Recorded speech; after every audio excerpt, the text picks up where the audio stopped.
Hi, thank you for listening to this episode of Bloodhound Pix. As always, I am your host, one of your hosts, Craig, I'm Kyle. Gosh. and we are doing My Week, which we are talking about two films by director Peter Strickland. The first one being Berberian Sound Studio, and the second one is In Fabric. So I guess we could start with Berberian Sound Studio just to go in order. I will go based off of give the IMDb plot, and then because they give hardly anything, and then I'll go in deeper.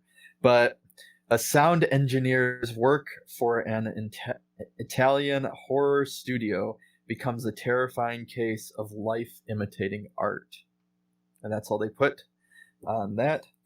So basically it is about a sound engineer who goes in the 1970s to this, again, Italian studio, and they're making he's going because he believes that it's going to be a horror documentary, but that actually it's not. It's a horror film, and especially during that time, and it becomes all about that they keep looking for this actress to give this kind of the perfect scream that's needed for these scenes, and they keep losing actresses because of this, and you don't really ever see any of the violence. It's all purely audio.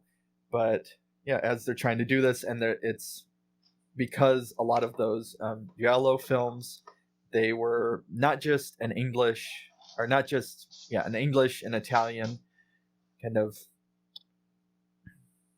I guess, production. It was, you had people from all over, where it was, Hungary or Greece or so on. It was, kind of this, I guess, smorgasbord of European countries kind of all doing this. But that's kind of, I guess, as much as you can really give. But he ends up, as he's trying to, I guess, find this perfect scream and satisfy this very kind of bully of a producer, things start repeating, things start going into chaos, and he also is not getting paid. His ticket flight back is getting canceled. People are getting more rude with him. His kind of relationship with his mother through these letters are deteriorating, and that is all of it, I guess, in a nutshell, if you can really say too much about it. But first, before we kind of go into more detail in all of that, I'd rather hear Josh and Kyle's opinions. All right. So I think I saw this a long time ago, and I never finished it. And so I just don't remember like getting to the end. But That's a perfect summation of what this movie will do. I knew Josh was going to appreciate that anecdote. So I sat down again and watched it, and I enjoy it for a lot of what it's doing. I mean, it's like just excellent craftsmanship in terms of the period setting and detail, and obviously they're just pretty much it's just interiors, which is obviously smart because it's not like a big budget film, and I love giallos and shit, so that's all interesting and cool to me. I would say it's much more of an art film than a horror film. So the horror milieu that it's set in is just purely a setting for this character to kind of break down. And even when Craig is describing the plot, I don't know, to me it's like it's pretty plotless, which I'm not opposed to, but it's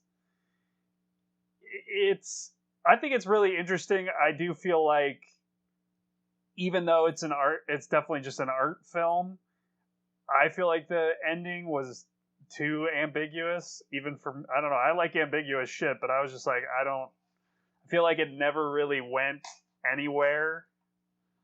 There was kind of never any climactic anything, but it's interesting. Okay, Josh. Yeah, it sure is interesting. This movie was okay. It seemed largely pointless to me. It also seemed like it was very reserved in that you always felt like something was going to happen, and then nothing really ever happens. And it was almost like it felt like, like the writer director of the movie was holding back. Like it was like something's got to happen, right? That's kind of the way that any film works, is that shit happens eventually.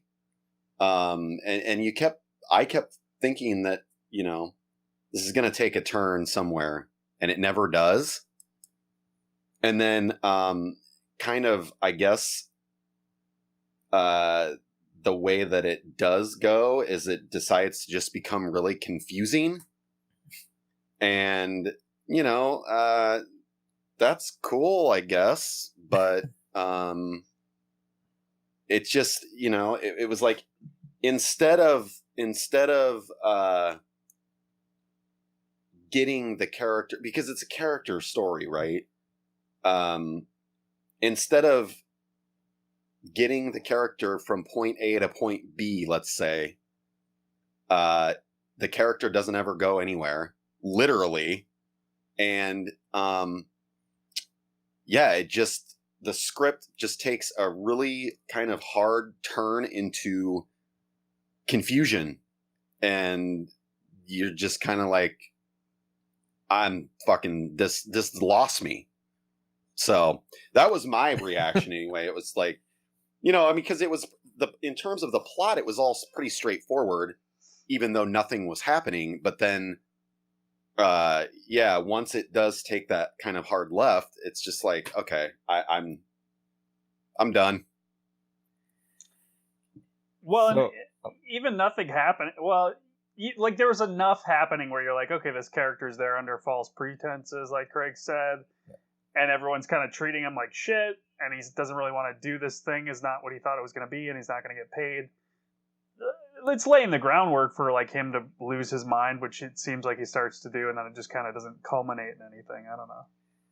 So and how many times does shit get repeated? Like the same fucking actions. Well, I think it's literally like, at least 5 times you have the dickhead producer having almost the same conversation, and it's like, Jesus Christ, cut this out.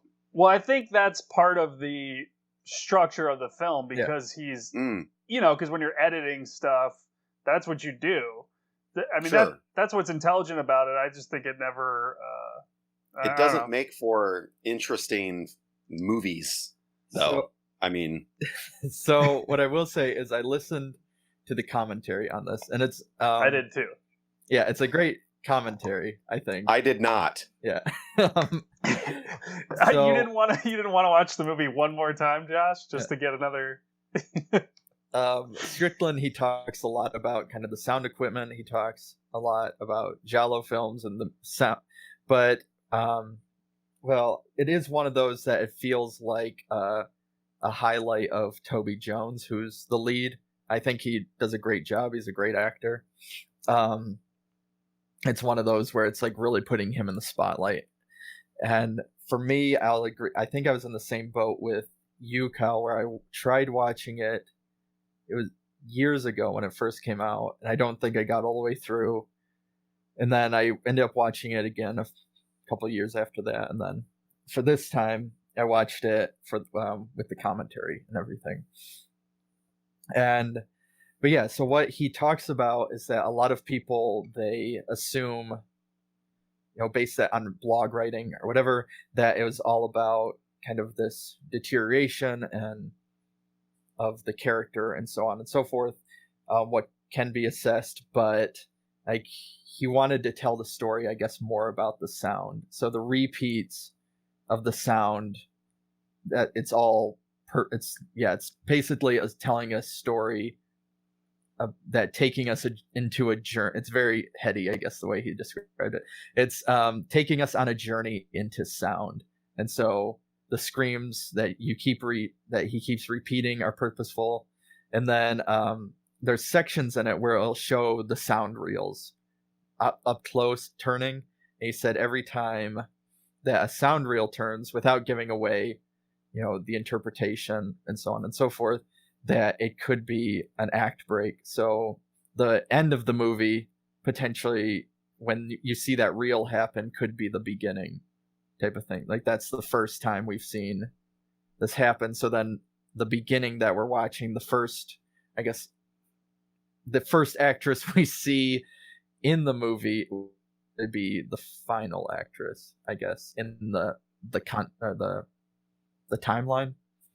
I guess it's one of those things. But he talks about it too in terms of its horror element, of that he was hesitant to call it horror because they all these other festivals would say it, but then he took it to a horror specific festival, and horror fans didn't consider it horror, and they didn't take kindly to it, type of thing. So, but he said he wanted to have the intensity, I'm paraphrasing obviously, the intensity that comes with horror, but without showing either the violence or giving the scares or so on and so forth. But yeah, it's definitely one for me that I think it just kind of highlights Toby Jones. I don't know. Besides that, you're just kind of watching, this art house piece and on repeat. And I don't know. There isn't too much to say. They did put a lot of process and thought into creating the sound and I will agree with Kyle of that. Like, it's very well thought out technically, and I think it's well done. It's just the plot itself is kind of, it's just there. Yeah, it feels like he just didn't. I don't know. I listened to the commentary too, and it just seemed like he was much more interested in recontextualizing sound. So what is this? What is this sound? What are any of these sounds without the image that goes with it? Or what if you put it in front of a different image? And it was very heady. It was interesting, but he also it seemed like this guy's not a guy that's interested in narrative at all. So it's, we're all going to this movie going, there's not a good fucking narrative, and this guy clearly just doesn't give a shit. That was never his intent. Well, I know he made some comment in the commentary as well of talking about he's a visual storyteller and an audio story, but not a writer in that sense. I forgot how he phrased it, but yeah, that's how he wants to tell his story, is through the visual and the audio, but not the writing, I guess. Which is an interesting way to go, because in ways it can make a movie have so much more value and watchability. Like someone like David Lynch, where you don't know what the fuck's going on, you can continually return to those movies and have a different interpretation, versus something where you're just figuring out who the killer is, like a real giallo. But or you can just be disappointed every time you watch this movie. It's funny to me because they're within Berberian Sound Studio, there was a good movie, but it was the one that they were working on. And it was unfortunate that every single time, because they would describe certain scenes in this fictitious movie that they were working on, and it was like, that's the fucking movie I want to see. This is way better than this. When they're recording the sound for the red hot poker in her vagina, and I quote, Well, I know, I don't know, because what you were saying, Josh, there's points where, spoiler alert, obviously, where one of the actresses isn't giving the scream that they want, so he starts turning up the audio in her ears to kind of basically, because he's fed up with the producer yelling at him, and he's doing that to just get her to react. And you think it's going to go somewhere, and then she just pulls, off the headphones and then walks out, type of thing. And that's basically towards, there's 5 minutes left after that. So, I mean, it seems like as Josh was saying, it gets to that point where it's like almost at that edge to go into something, and then it just kind of backtracks, I guess. Well, and even before that, you have the point where he starts watching himself on the screen, repeating something that just happened, and then from like almost that point on, there's a point like the last 20 minutes or whatever where everyone's speaking in Italian, and there's all subtitles, and that's where it's like, man, you could have done what kind of we probably all wanted to see, is like, all right, this guy's editing this Giallo movie that he doesn't really want to be a part of, and then he gets sucked into the movie, or. But and then he was saying about those films, because when they were on the reels, and so there's never an original, I guess, print. So if you had, a Giallo film, let's say, I'm just throwing one out there that's popular, Suspiria, you have the English dubbed, but you had, German actresses, you had, Italian, you had English speaking actresses, and so on and so forth.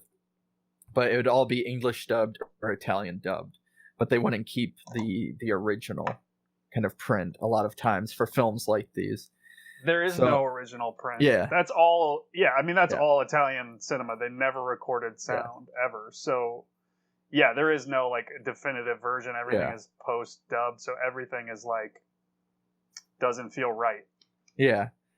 So then, sometimes in the cinema, what you would get, especially in Europe, he was saying, where there'd be these reels, and you would be watching the English version, and then it would automatically, because a reel would get mixed up, would switch over to the Italian version automatically. And so that's what I guess he wanted to give that kind of, again, it's another one of those heady things, and connected very much to the history and the sound elements and the technical aspects. But from our perspectives as kind of random audiences, especially not growing up in that region, and whatever it might be, seemed different or off-putting or however. But yeah, I thought it was very interesting, and it seemed like if they went in that route, they could have then taken it off course, but then they just kind of went in the same, I guess, way with everything. It was just then in Italian, and that was it.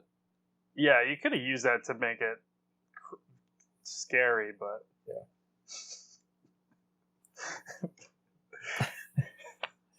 But no.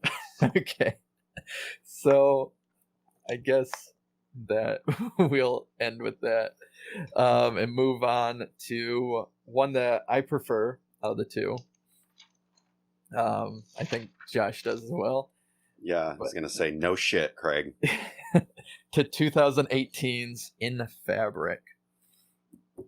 So I'll again go off the IMDb, and then I will kind of give, a little bit better.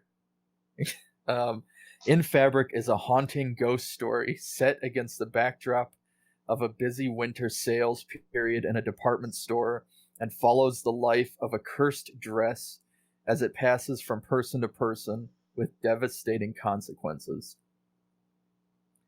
So that's IMDb. That's, I guess, kind of the gist of it. I mean, yeah, it is.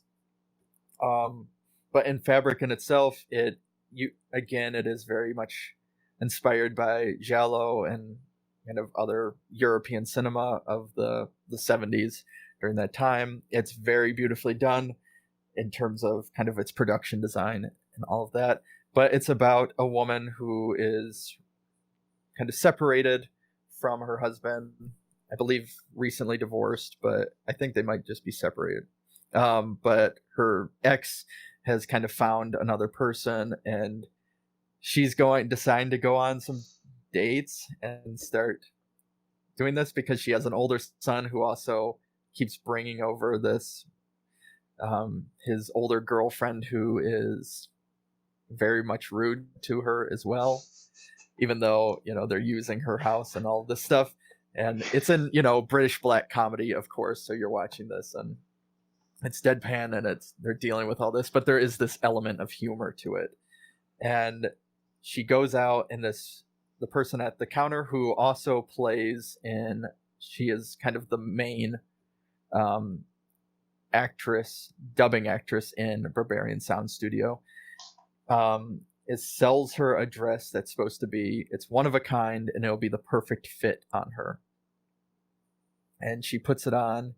She decides to buy it, then goes home, and after that starts all this weird stuff starts happening where they put it in the washer.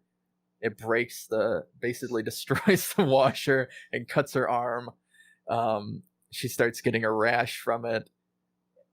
It tries to strangle her son's girlfriend at one point, and she can never get rid of it. And then it pulls a psycho where, about, spoiler alert, obviously coming up, about, a little over an hour in for a 2-hour movie, she then, after she tries to return it or is going to donate it, it kills her by having her crash into a tree and floats away, and then finds itself being bought by some kind of jerk best man who is going to make the soon-to-be groom, or at a bachelor party, makes him wear it.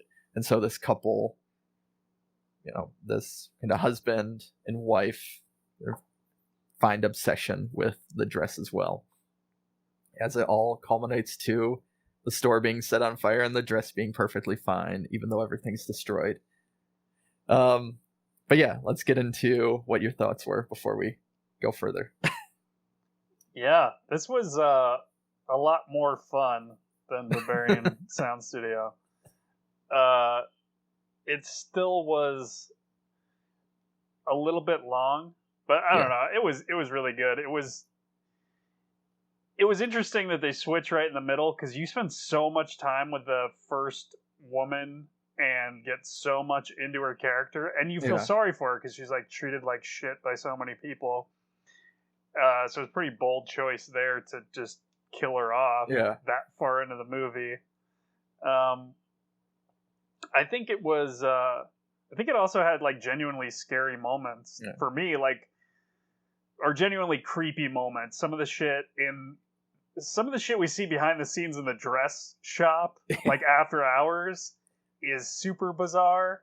And the mannequins are very creepy, especially when she does get killed. Like that crash sequence where she like sees a mannequin on the side of the road was genuinely scary.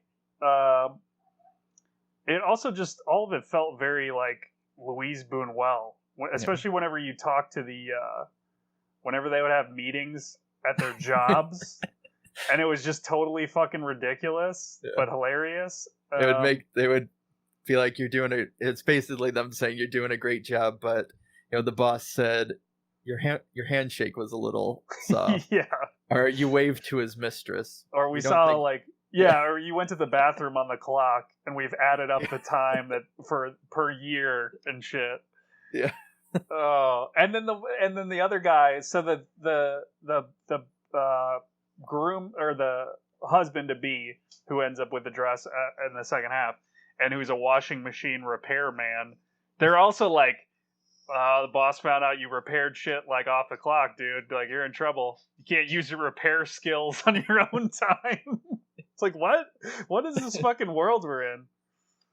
But I think it showed like that.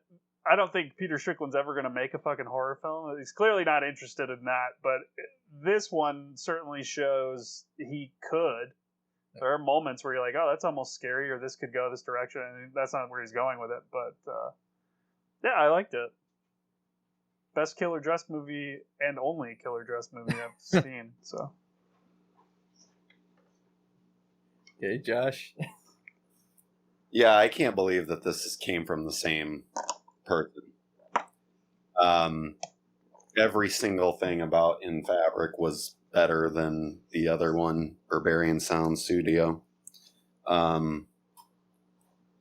Even choices such as, an African American woman in her 50s is your main character. No one does that, While I've got it in mind, the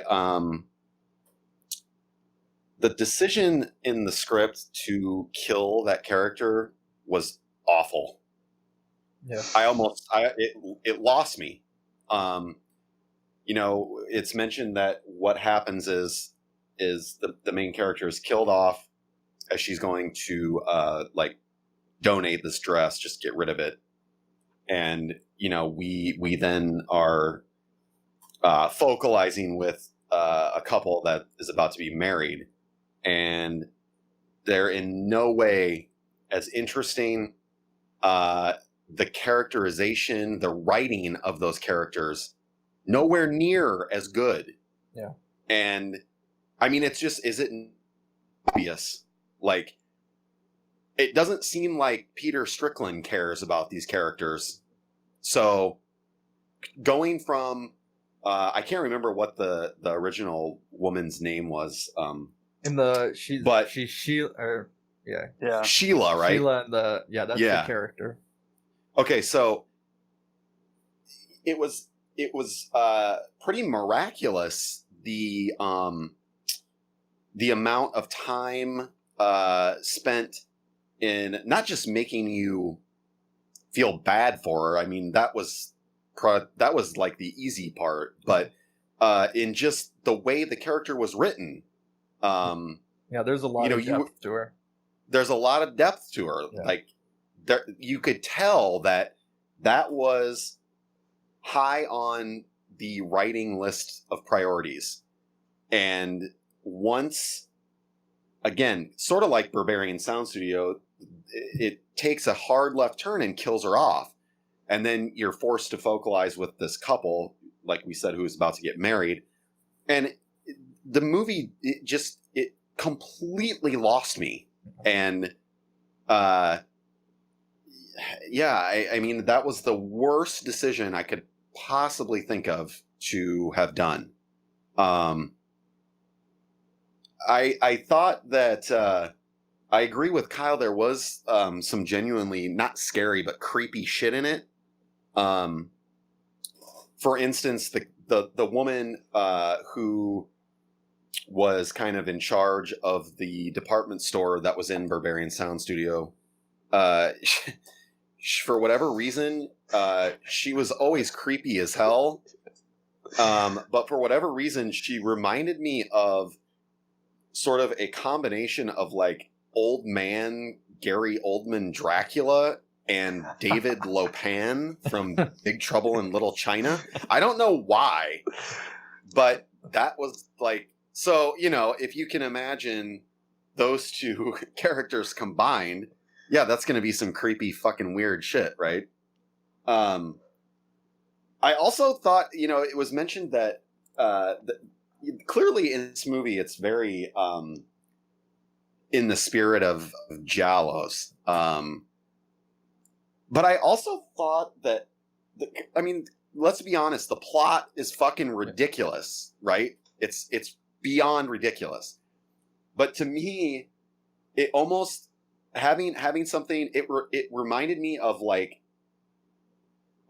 some kind of like Japanese horror concept. You know, there's possessed dresses, there's possessed fucking wigs, there's possessed whatever, you know. It was very derivative of some kind of like ludicrous J-horror kind of subject matter, but it was executed phenomenally in that you fucking bought into all of it. And it's astounding. Like I said, I can't believe the same guy did these movies, even though they are similar in a lot of ways. Just because In Fabric was good and Berberian Sound Studio was not. So yeah, it's astounding to me that it was the same guy. And aside from the terrible decision to kill off the main character, I was in for this the entire time. That literally, I was done. I could not get into the movie again, and I almost shut it off. So for a while, I think it's like an hour and a half, at least, until, you know, that unfortunate bit of script business. But it was very disappointing because it was, to me, it was really engaging and I was really into it, and then it just, terrible decision.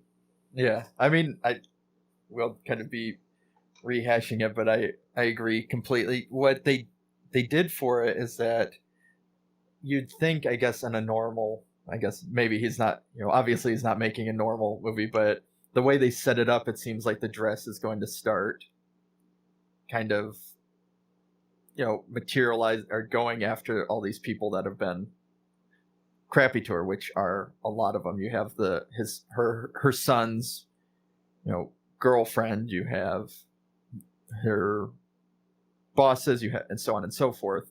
And so you think it's going to start going after these people, and it tries the once with the son's girlfriend while she's orgasming, and yeah, that's really all you get. And I know, it's his story, so he's going to tell it his way, but as Josh, I mean, you really clearly pointed it out, there is just so much time spent with her, and you even if he was to kill her at the very end, I wanted to watch her so much. I think the actress does an amazing job, and everything. But yeah, then when it does that switch, it is very obvious. I think it's very telling. Obviously, as we're saying, it's very telling of his interest, though, too, because that is, if he hadn't have done that, it would be probably a more satisfying film to all of us. But then it would kind of have to go all the way in terms of being some kind of a horror movie. Because all right, something, once again, something has to happen, and something that this dress is influencing her or killing the people that she doesn't like, and it's forcing her to deal with something inside. And we're not doing any of that. He's just because saying, it's a British black comedy. Yeah, so that's where it felt like a Boone-Well film to me, because but the weird part was the Boone-Well wouldn't even probably do that, because we've spent so much time investing in it's been so not realistic, but yeah, I mean, you spend so much time with that fucking character and you're all in, and then the filmmaker's just like, yeah, fuck you, bye. No, I'm just gonna go do some shit, and you're like, okay, this is funny, but this isn't that interesting. Or I even thought it would have then passed down to the son, or something where it stayed within the same world, where it went to the son and to this. Or I don't know. I thought the bachelor party idea was a clever choice for how the dress continues to go on, but yeah, it was okay. Is that all we have on it? Lots of weird sex stuff. Yeah. For some reason, how many different weird sex things were there? At least 5. Well, it also has, I can't think of. I don't watch Game of Thrones. Oh, I think it's Gwendolyn Christie. Yeah. She's awesome on Game of Thrones. She's awesome in this. She's such a bitch. Yeah, she's the girlfriend that is really rude, even though she's using, the main Sheila's house and so on and so forth, and Sheila has been nothing but nice the whole time. She keeps offering her stuff, and yeah, she's terrible. Yeah.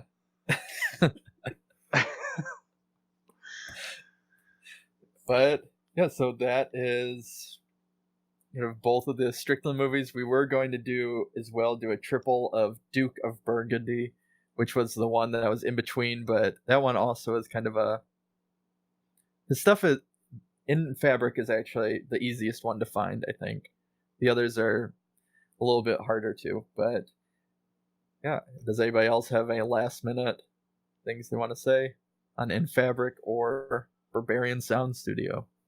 I mean, I would say just don't even go down these roads unless you're into art house shit. He on that commentary he mentioned Peter Greenaway, who I've only seen a couple of his movies. He's most famous for The Cook, The Thief, His Wife and Her Lover.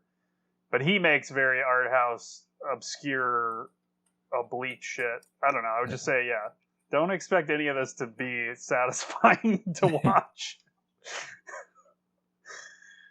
Agreed. Okay.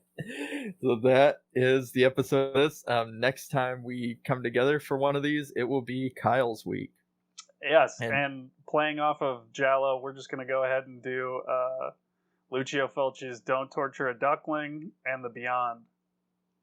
Okay. There we go. If you've watched Berberian Sound Studio or in Fabric and you want to tell us what you thought, if listening to this inspires you to watch them, then tell us what you thought. We're always going to listen, and we're happy to really talk about these movies further. And if you decide that you find a movie that is obscure, purely independent, or something that is despised by fans and critics alike, and you want us to watch, send it our way, and maybe we'll be able to put it on an episode. And as always, thanks for listening, and see you next time. Bloodhound Pix podcast is produced by Josh Lee, Craig Dram, and Kyle Hintz. Music by Raymond Seed. Audio editing by Kyle Hintz.